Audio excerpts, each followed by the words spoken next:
I'm trying to get into the next segment. Unpopular opinions. I'm full of them. We're fucking there, bro. We're fucking there, We're man. here. Welcome to Unpopular Opinions. Yeah. That's a great to segue. have you again. You're always welcome. So typically the way that we do it is Billy goes first. What? That's not a thing. Or I go first. Oh, sorry.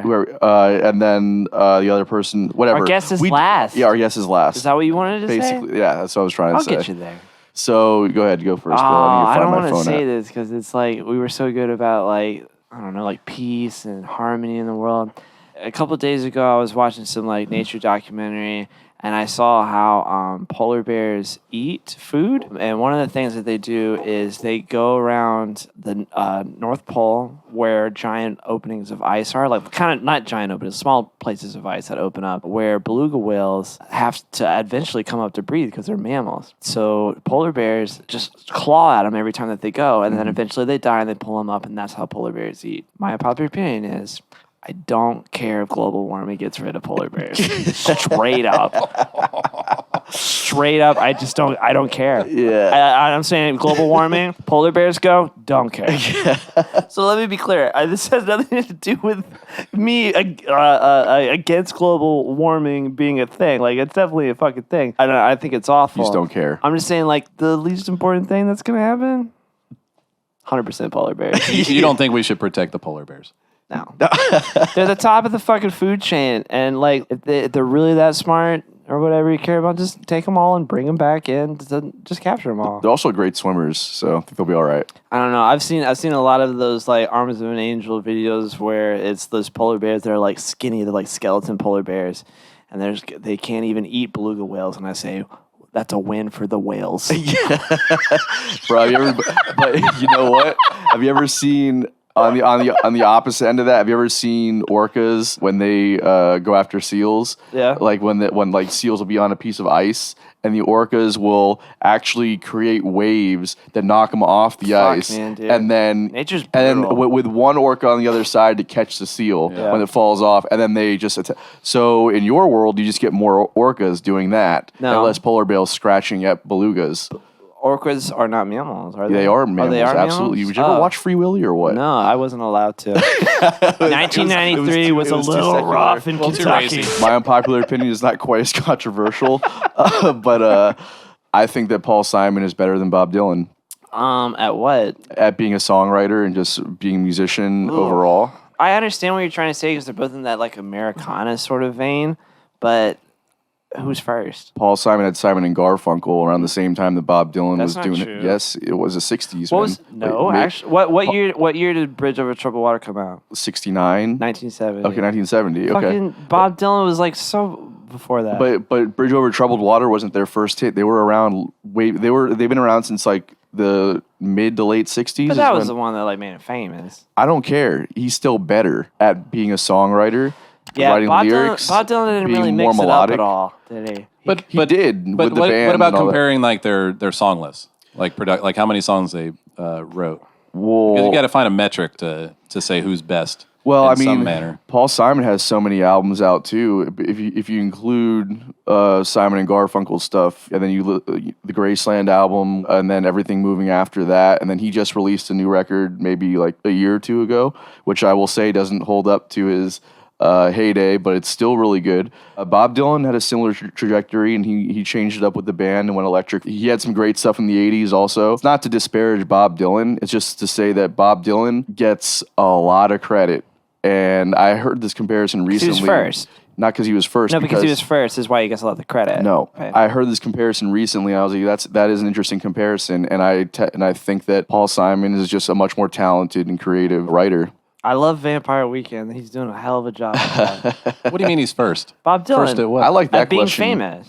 At doing, What does that do? Well, That's Billy's metric for talent is Hold up, fame hold up. and It's not wrong. popularity. It's not wrong. at being famous in that same genre, that Americana genre. I don't think Tell he me was that they're first. not. Can we look that up? Oh Is my there a way to God, look I'm that not- up? I'm Who saying came out between first? Paul Where's Paul Simon Simon and Bob Dylan. Is he New York too? Yeah, he's in New York. New I'm pretty Jersey. Same sure. like okay. Yeah, we're about to find out right now Bob who came Dylan's out, from who Brooklyn was or something first. like that. I don't know. I'll be honest with you. I like Paul Simon a hell of a lot more than Bob Dylan. That's what I'm I was gonna saying. say, I would more likely listen to like Simon and Garfunkel than Bob Dylan. 100%, and that's all I'm trying to say is that like lyrically, musically, he was more interesting. He literally brought in like an African rhythm section for the Graceland record. 1,000 didgeridoos. Yeah, Bob Dylan. Not that he wasn't creative or didn't explore things. It was so much more obvious what he did. Whereas Paul Simon, you never knew where he was going to go, and all these elements that he would bring into the. He was constantly pushing the creative boundary, I think. Whereas Bob Dylan was, yeah, well, I added a band, and we sound like a rock band now. Yeah, but like it's he's cool, definitely not like the staple sort of like these times they are a change, and he doesn't get that. Paul Simon doesn't get that.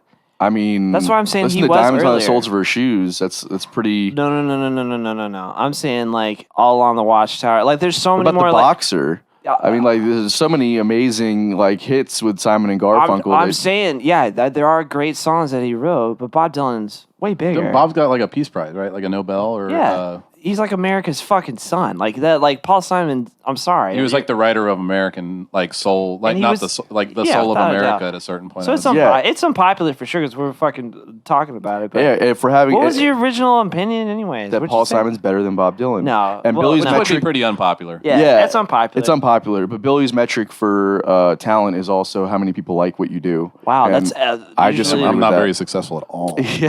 At the same time, I just think that Paul Simon is very timeless. Bob Dylan is like he should have a head on Mount Rushmore. Like that's the end of it. All right, well, He's- it is unpopular. Those colors do not run. That's America. What's your unpopular opinion, Mike? What do you got for us? I think Spotify is beneficial to the artist. I just said this last week, actually. My unpopular opinion was that I don't hate the streaming platforms. I agree with you wholeheartedly. It just seems like a lot of people talk about it, and I think today Neil Young pulled his whole catalog off of this is Spotify very to topical, try to yeah. protest them having another creator on there. I don't really listen to the other creator. I also don't stream Neil Young on Spotify. Yeah.